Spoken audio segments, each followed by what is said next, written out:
El hierro al rojo vivo abrasaba su piel delicada como pétalos de rosa, pisoteados por el invierno, y el olor acre del metal calentado se mezclaba con el dulce aroma del incienso que aún impregnaba sus cabellos dorados, ahora enmarañados y húmedos de sudor y lágrimas. Bárbara apretó los dientes, no para contener gritos, esos ya habían sido ofrecidos como oración, sino para sostener una plegaria silenciosa que brotaba de lo más íntimo de su ser, donde ni las llamas de la tortura lograban penetrar. Sus manos, antes suaves como la seda y perfumadas con aceites preciosos, temblaban atadas con cuerdas ásperas que cortaban sus muñecas como espinas, pero sus ojos, aquellos ojos que un día reflejaron la inocencia de una niña mimada por los lujos del imperio, brillaban con una luz que ningún sufrimiento del mundo podría apagar. El aire de la mazmorra estaba denso, cargado de humedad y del olor metálico de la sangre que goteaba lentamente sobre las frías losas, formando pequeñas charcas oscuras que reflejaban las llamas vacilantes de las antorchas fijadas en las paredes de piedra. A pesar de todo, su fe no flaqueó. ¿Cómo había llegado hasta allí aquella joven nacida entre sedas y oro, hija de uno de los hombres más poderosos de Nicomedia, destinada a una vida de privilegios y adoración? ¿Cómo el amor paternal se transformó en odio implacable y la protección en persecución? ¿Qué fuerza misteriosa convirtió a una niña criada entre jardines perfumados y banquetes suntuosos en una prisionera que enfrentaba las torturas más crueles con la serenidad de quien abraza su propio destino?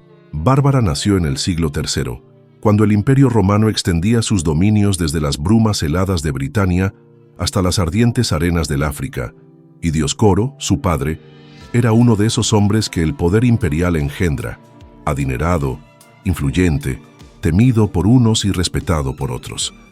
Gobernador provincial y próspero comerciante, Dioscoro atesoraba fortunas explotando las rutas comerciales que unían Oriente y Occidente, y su hija era la joya más preciada de sus posesiones. La niña creció en una villa espléndida, donde mármoles blancos reflejaban la luz dorada del sol mediterráneo, y cada amanecer traía nuevos placeres y descubrimientos. Sus pies descalzos corrían sobre mosaicos coloridos que narraban historias de antiguos dioses. Sus manos jugaban con muñecas de marfil y oro, y su mente absorbía con avidez las lecciones de los mejores tutores que el dinero podía contratar.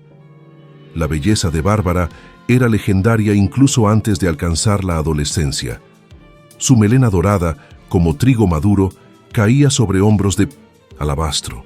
Sus ojos azules poseían la profundidad del mar Egeo en días de calma, y su piel, tan blanca y suave, motivaba a los poetas de la corte a compararla con la espuma de las olas al besar la arena. Pero había algo en su mirada, una profundidad, una sed de verdad que intrigaba y perturbaba a quienes la conocían.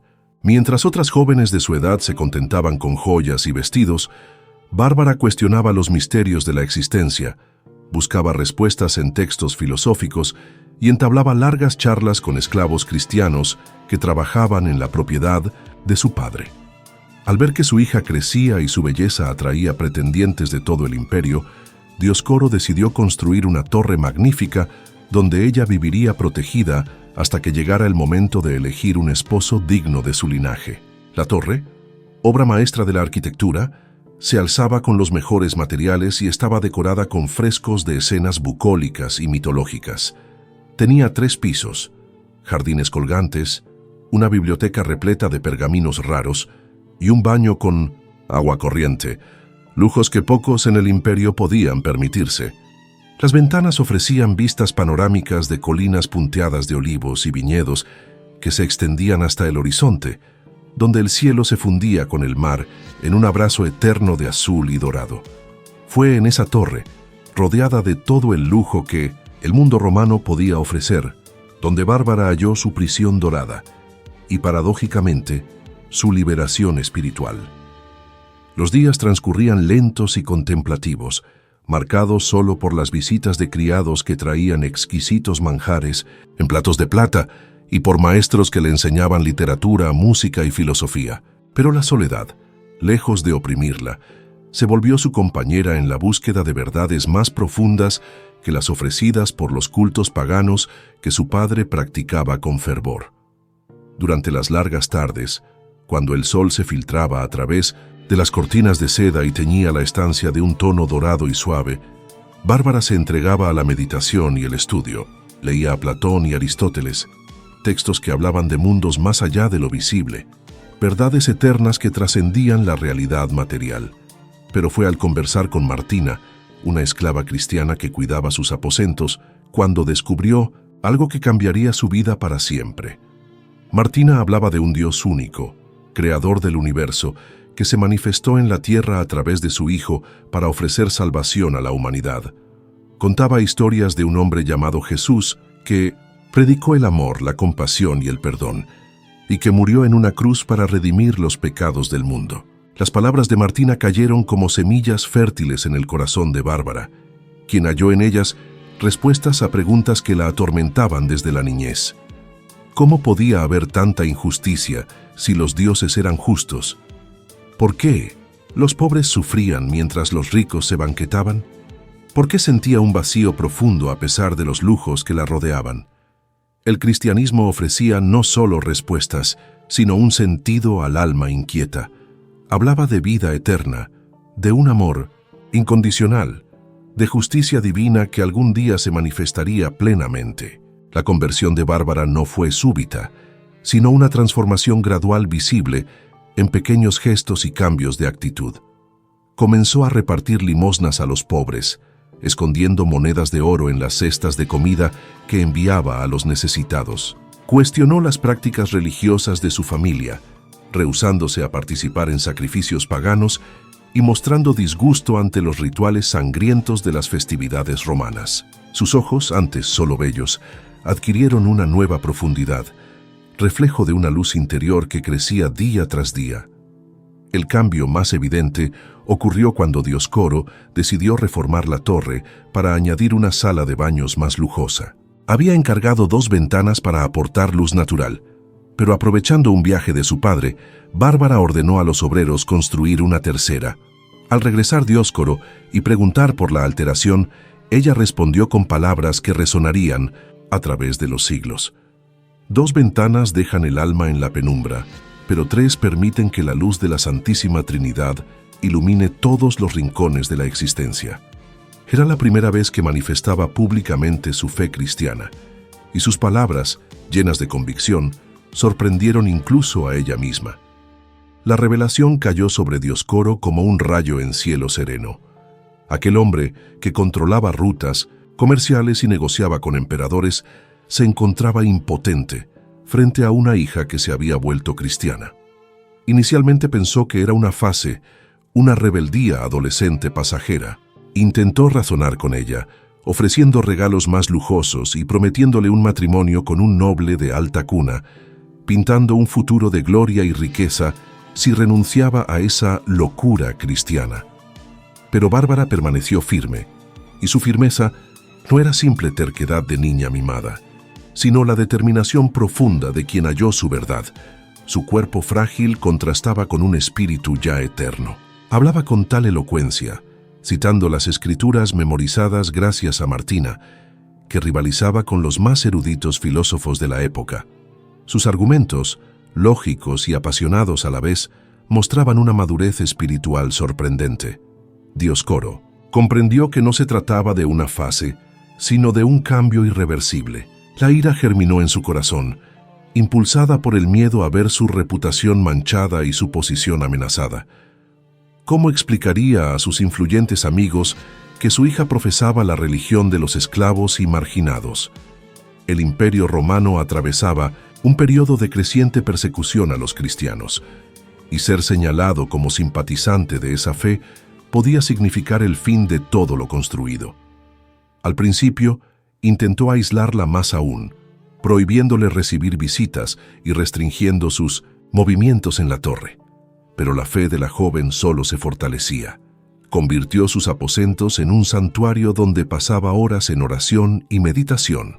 Su rostro, siempre bello, adquirió una serenidad casi sobrenatural, como si una luz interior lo iluminara constantemente. Sus gestos se volvieron deliberados y gráciles, y sus palabras medidas y cargadas de significado. La situación alcanzó un punto crítico cuando Dioscoro descubrió que Bárbara había bautizado en secreto a algunos esclavos y mantenía correspondencia con cristianos de otras ciudades. Una carta interceptada probaba no solo su conversión, sino su proselitismo.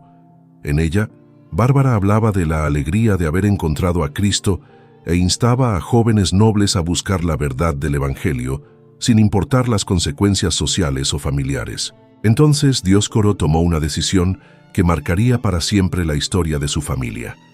Se presentó ante las autoridades romanas locales y denunció a su propia hija como cristiana activa y proselitista.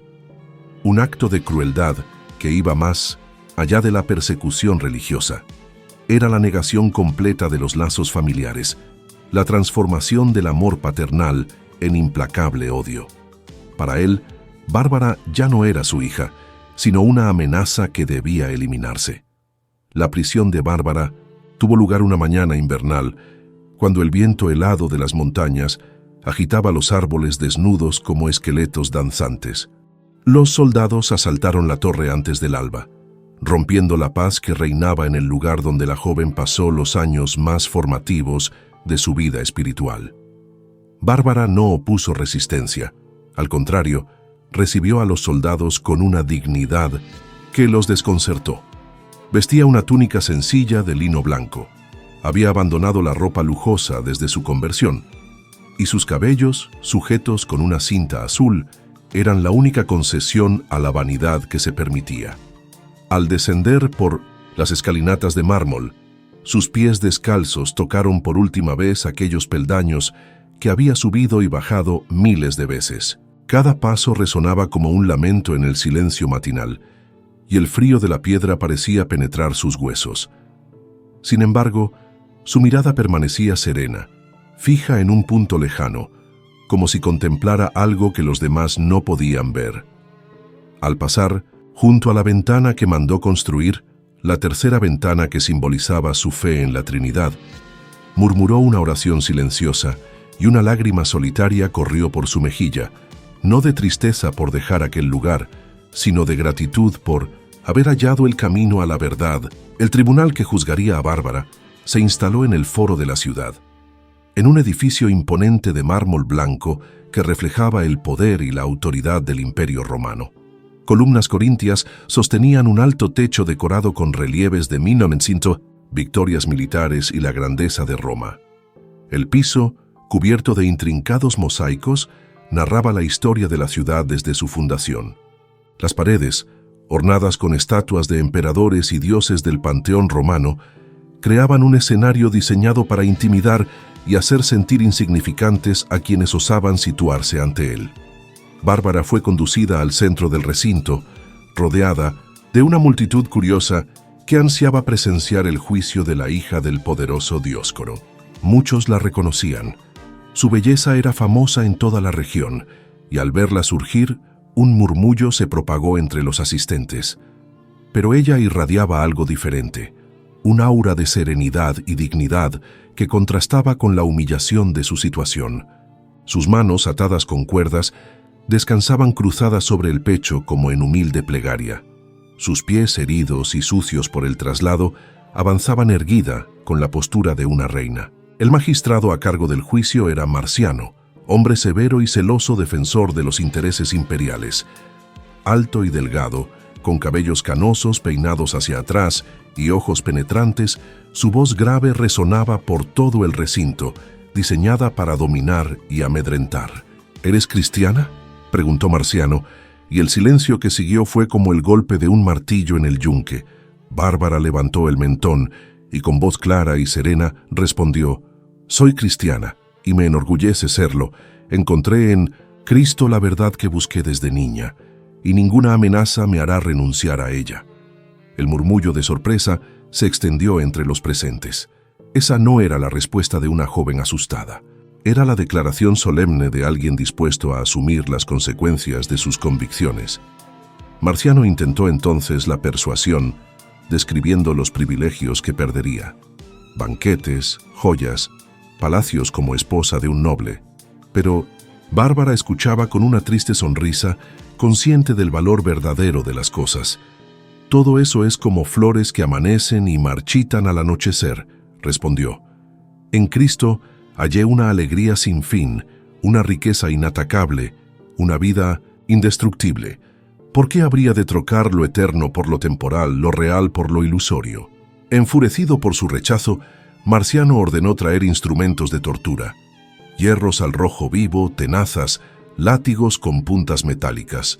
El aroma del metal caliente se mezcló con el incienso de los templos cercanos, aumentando la atmósfera opresiva. Bárbara los observó sin temor, recorriendo cada objeto con la mirada como si admirara piezas de arte, y una sonrisa serena se dibujó en sus labios. «Podéis herir mi cuerpo, pero no mi alma. Causadme dolor temporal, mas no podréis separarme del amor eterno de Cristo. Haced lo que creáis necesario.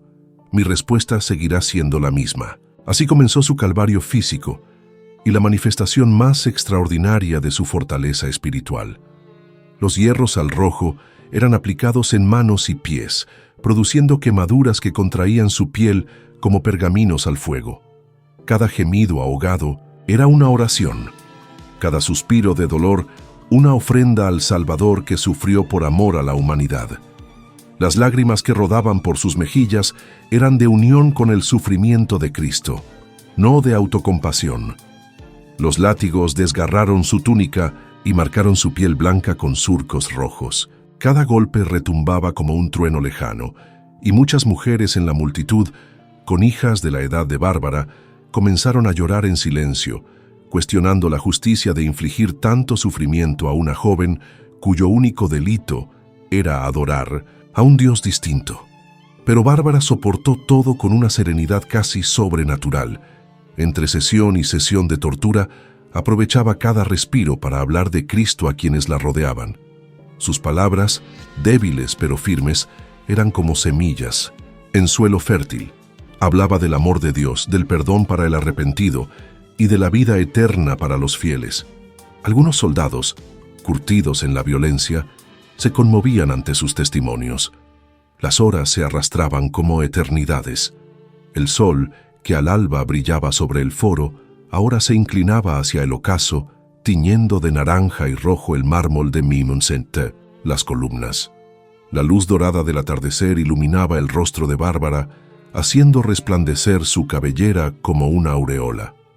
Aún desfigurada por el castigo, su belleza trascendía lo físico. Era la manifestación de una belleza interior. Marciano, frustrado por no quebrar su voluntad, intensificó los tormentos, aplicando suplicios reservados a los peores criminales y enemigos del Estado.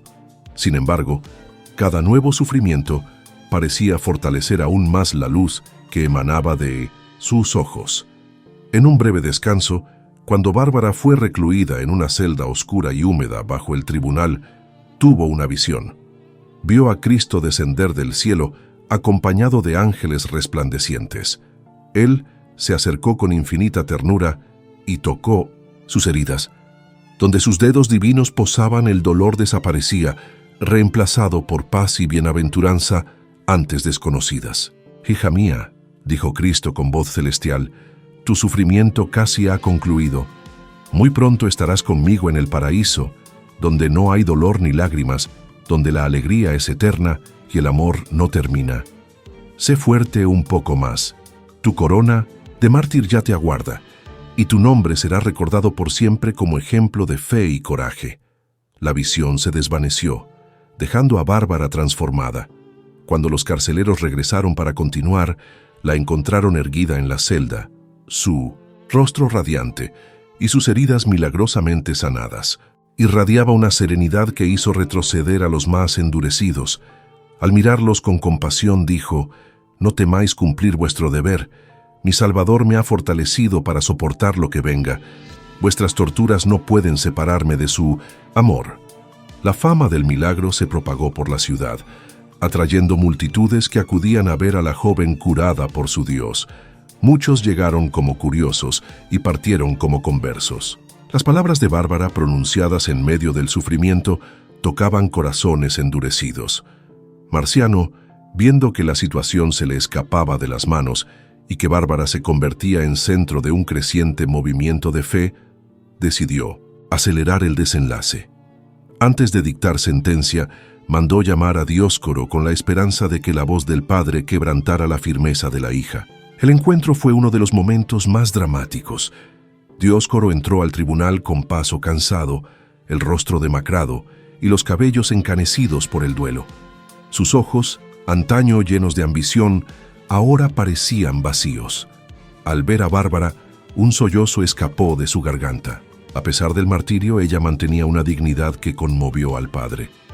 «Hija», dijo él con voz trémula, «aún hay tiempo. Renuncia a esa locura y regresa a casa.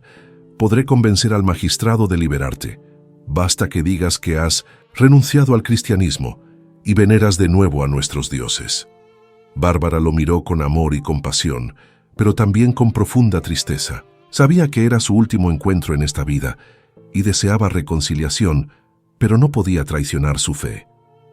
«Padre querido», respondió suavemente, «os amo más de lo que imagináis y duele ver vuestro sufrimiento por mi causa. Pero no, puedo renunciar a Cristo sin renunciar a mí misma, a la verdad que hallé y al amor que transforma. Si debo elegir entre vos y mi Salvador, elegiré siempre a Él, quien me mostró el camino para amaros de verdad. Un día comprenderéis que todo fue necesario, y entonces nos reencontraremos en la eternidad». Aquellas palabras, lanzadas con serenidad y convicción, perforaron el corazón de Dioscoro. Él esperaba una hija humillada, arrepentida y suplicante. Encontró, en cambio, a una mujer de fe inquebrantable. Su orgullo y miedo se convirtieron en rabia asesina. «Magistrado», exclamó, «solicito la pena máxima contra esta mujer, que sirva de escarmiento para quien ose desafiar la autoridad». Marciano, aunque prefería un desenlace más diplomático, se vio obligado a complacerle. Con voz solemne y ritual, declaró a Bárbara culpable de ateísmo contra los dioses del Estado y de sedición contra el imperio. La sentencia: decapitación inmediata. Bárbara recibió la sentencia con calma. Inclinó la cabeza en humilde reverencia y susurró: «Gloria a Dios en las alturas, que me concede la gracia de morir por su nombre. Perdonad a quienes contribuyeron a este momento, pues no saben el bien que me hacéis al abrirme las puertas de la eternidad». La ejecución estaba fijada para el amanecer siguiente, en un paraje fuera de los muros de la ciudad donde se solían celebrar los ajustes de cuentas públicos. Un campo árido, rodeado de colinas bajas punteadas de olivos retorcidos, suelo pedregoso manchado de sangre seca. La atmósfera sombría contrastaba con la serenidad que Bárbara conservaba en sus últimas horas terrenales. Durante la noche, permaneció en una celda fría y oscura, con un jergón de paja húmeda y una jarra de agua turbia. Las paredes de piedra goteaban humedad, mezclada con el hedor de los excrementos. Ratas corrían por el suelo de tierra, sus pasos resonando como una sinfonía macabra anunciando la muerte, pero Bárbara convirtió la celda en un santuario de oración. Arrodillada sobre la piedra, pasó la noche en comunión con Dios, agradeciendo la oportunidad de testimoniar su fe con el martirio. Sus lágrimas silenciosas caían sobre la suciedad. No eran de desesperación, sino de júbilo, pues pronto estaría cara a cara con el Cristo que eligió sobre todas las cosas. Susurraba oraciones que brotaban de sus labios como pétalos de rosa cayendo en agua cristalina. Al alba, al filtrarse los primeros rayos del sol por la pequeña ventana enrejada, Bárbara se levantó con gracia, alisó su túnica rasgada y trató de peinar su cabellera dorada, no por vanidad, sino por la dignidad interior que la impulsaba a presentarse digna ante quienes presenciarían sus últimos minutos. Cuando los guardias vinieron a buscarla, la hallaron erguida, con las manos cruzadas sobre el pecho y el rostro radiante, como si hubiera pasado la noche en un palacio. Sus ojos brillaban con luz de otro mundo, y al saludar a los guardias con cortesía, estos quedaron sobrecogidos. «Buenos días», dijo con serenidad. «Imagino que ha llegado la hora de partir al lugar de la ejecución». Estoy lista. La procesión fue silenciosa. Bárbara caminaba en el centro, pero su postura y paso decidido daban la impresión de que guiaba el cortejo. Sus pies descalzos levantaban polvaredas que brillaban con la luz matinal. El viento agitaba su túnica y su cabello cual aureola viva. A lo largo del trayecto, vecinos salían a contemplar a la joven cristiana que desafió a Roma y a su propio padre. Esperaban verla dominada por el sufrimiento, pero hallaron una figura de dignidad casi regia. Algunos hacían discretamente la señal de la cruz, corriendo el riesgo de ser arrestados. Otros, conmovidos, oraban en silencio. Niños corrían a su lado fascinados. Hombres bajaban la mirada, avergonzados de su cobardía. Mujeres sollozaban pensando en sus propias hijas. Al llegar al campo, el sol asomaba tras las colinas. Un patíbulo rudimentario aguardaba en el centro del claro, plataforma de madera, destinada a ser el escenario final del martirio. Bárbara ascendió los escalones de la plataforma con la misma gracia con que años atrás subía las escaleras de mármol de su torre. Sus movimientos eran ceremoniosos, como en un rito sagrado. Al situarse en el centro, giró hacia la multitud y habló con voz clara. «Hermanos», dijo, incluyendo a cristianos y paganos, «no lloréis por mí, pues voy a la alegría eterna. Llorad por quienes viven sin conocer el amor de Cristo, por aquellos que tienen ojos, pero no ven la luz de la verdad. Orad para que Dios toque sus corazones y los guíe al camino de la salvación. Recordad siempre que el amor es más fuerte que el odio, la verdad más poderosa que la mentira y la vida eterna más valiosa que cualquier placer temporal». Sus palabras, sembradas como semillas al viento, conmovieron a la multitud. Muchos cayeron de rodillas, otros hicieron la señal de la cruz, declarando su fe incluso a riesgo de muerte. Aquellos que habían venido a un cruel espectáculo presenciaron, en cambio, un acto de fe y coraje extraordinario. Entonces Dioscoro apareció junto al patíbulo. Había insistido en estar presente, reclamando su derecho de padre. Pero todos vieron el hombre destrozado, cadavérico, ojeroso, un fantasma de su antiguo poder. Al verla, Bárbara descendió unos peldaños y extendió las manos hacia él, como en la infancia cuando corría para abrazarlo tras sus viajes. «Padre», susurró con ternura, «perdonadme si os causé dolor. Mi intención nunca fue heriros, sino encontrar la verdad, que diera sentido a mi vida. Un día comprenderéis que todo fue necesario para hallar nuestro verdadero destino juntos». Dioscoro, por un instante, pareció apretar los labios para suplicar perdón, pero su orgullo y miedo se impusieron de nuevo. En lugar de abrazarla, se alejó y señaló al verdugo para que prosiguiera sin demora. El verdugo, un gigante de cicatrices y rostro pétreo, vestía túnica negra y blandía una espada pesada. Era un profesional curtido, pero al acercarse a Bárbara, algo pareció ablandar su ánimo. «Señora», musitó con voz ronca, «lamento esto. Si deseáis, puedo hacerlo rápido y menos doloroso». Bárbara sonrió con infinita bondad. «Gracias por tu gentileza. Haz lo que debes, pero recuerda que no guardo rencor. Eres instrumento de Dios, permitiéndome terminar mi jornada terrena de la forma más gloriosa, muriendo por amor a Cristo». El verdugo titubeó, conmovido, pero finalmente alzó la espada. Bárbara se arrodilló grácilmente, cruzó las manos sobre el pecho y alzó la mirada al cielo. «Jesús», susurró, «recibe mi alma y haz que mi muerte convierta corazones endurecidos. Perdona a mi padre, pues su dolor y su incomprensión lo llevaron a este acto. Que tu luz ilumine este mundo de tinieblas y tu paz reine en los corazones». En ese instante, el cielo antes despejado se cubrió de nubes oscuras que surgían como de la nada. Un vendaval azotó el campo, levantando polvo. Relámpagos desgarraron el firmamento y truenos retumbaron como la voz de Dios protestando contra la injusticia. La multitud, aterrorizada, interpretó los fenómenos como señales divinas. Muchos se arrodillaron. Otros intentaron huir, pero parecían paralizados por una fuerza invisible. El verdugo, al ver lo sobrenatural, vaciló. Buscó a Marciano en busca de instrucción. Marciano, pálido, dudó en continuar. Su orgullo le impidió mostrar debilidad y alzó la mano para obedecer. Bárbara, al margen del caos, permanecía en profunda oración. Sus labios se movían en silencio, proclamando alabanzas y gratitud. De su persona emergía una paz sobrenatural, un remanso en medio del huracán. Alzó la cabeza y con voz que trascendió el estruendo, dijo al verdugo: «No temas. Ha llegado mi hora de reunirme con mi amado. Te perdono de antemano y rezo para que Dios te perdone también». Movido por su perdón, el verdugo lloró en silencio.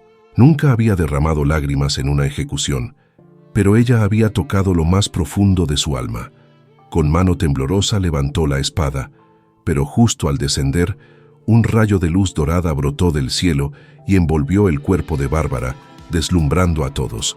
Cuando recobraron la vista, vieron el cuerpo inerte de Bárbara sobre la plataforma, pero una suave luminosidad emanaba de él, como si su alma aún bendijera aquel lugar.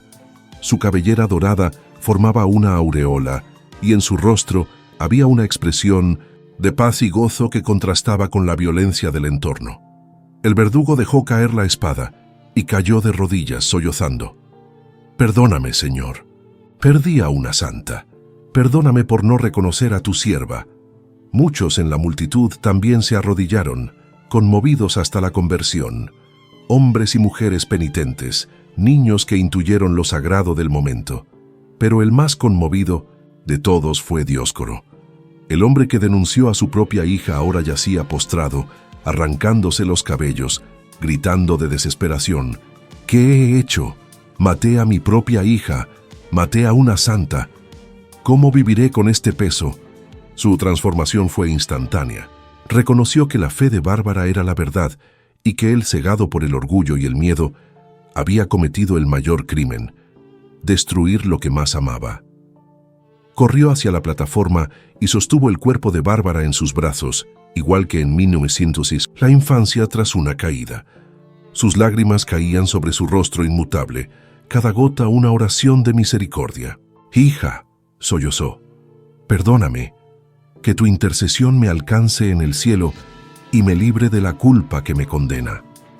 El cielo, antes encapotado, se despejó poco a poco. Un sol inusualmente brillante iluminó el paisaje y una brisa suave transportó un perfume de rosas que nadie pudo explicar, salvo como el aroma del paraíso recibiendo a una mártir. La noticia de la ejecución y de los prodigios se difundió por toda la provincia. Mensajeros a caballo llevaron el relato a ciudades distantes. En pocos días, todos conocían a la joven cristiana que murió por su fe y cuyos milagrosas señales confirmaron su santidad. Muchos de los testigos se convirtieron al instante. El verdugo abandonó su oficio y dedicó la vida a predicar el Evangelio, narrando la historia de la santa que perdonó a sus verdugos hasta el último aliento. Marciano, atormentado, renunció a su cargo y se retiró a una vida de penitencia, buscando expiar el crimen de haber condenado a una inocente. Dioscoro no sobrevivió mucho más. Consumido por el remordimiento, se negó a comer y murió pocos días después, arrodillado ante un improvisado altar con un retrato de Bárbara, pidiendo perdón y anhelando el perdón que solo ella podría otorgar. El cuerpo de Bárbara fue sepultado en secreto por cristianos para evitar profanaciones. Pronto surgieron milagros en el lugar de su martirio. Enfermos hallaron curación inexplicable, aguas brotaron del suelo árido, flores florecieron fuera de estación, como si la propia naturaleza celebrara su sacrificio. Su historia se propagó más allá de las fronteras imperiales. Se erigieron iglesias en su honor, se compusieron himnos y se instituyó su festividad, el día de su martirio. Artistas plasmaron su imagen en pinturas y esculturas. Poetas escribieron versos inmortales sobre su valor y fe. Pero quizás su legado más perdurable no sean los monumentos, sino el ejemplo de coraje y fidelidad que dejó a la humanidad. Su vida se convirtió en faro para quienes padecen persecución por sus convicciones. Su fe, inquebrantable ante la prueba suprema, demostró que hay valores dignos de todo sacrificio. La ironía de su destino radica en que aquello que sus perseguidores intentaron destruir, su influencia, su mensaje, se volvió inmortal a través de su muerte. El padre que quiso controlarla fue instrumento de su glorificación. El imperio que buscó silenciar su voz se transformó en escenario de su testimonio. Lo que el mundo intentó apagar, arde con luz eterna. Santa Bárbara murió a los 18 años, pero su alma encontró la eternidad mucho antes de que la espada tocara su cuello. Su cuerpo fue efímero, pero su espíritu ya era inmortal, y nada, ni tortura, ni amenazas, ni el amor equivocado de un padre, pudo separarla del Cristo que eligió como su único y verdadero amor. Hoy, más de 1700 años después, su nombre sigue venerado en el mundo cristiano. Es invocada contra rayos y tempestades, patrona de artilleros y bomberos, de quienes trabajan con explosivos y enfrentan peligros, como si su fortaleza, en el supremo momento de la muerte, protegiera a otros en sus propias batallas. Pero, sobre todo, Santa Bárbara permanece como símbolo vivo de que la verdad es más poderosa que la mentira, el amor más fuerte que el odio y la fe más duradera que cualquier persecución. Su torre física se desmoronó hace siglos, mas la torre espiritual que edificó con su vida y selló con su muerte sigue en pie, ofreciendo refugio e inspiración a quienes luchan por vivir sus convicciones con autenticidad, incluso cuando tal fidelidad exige el sacrificio supremo.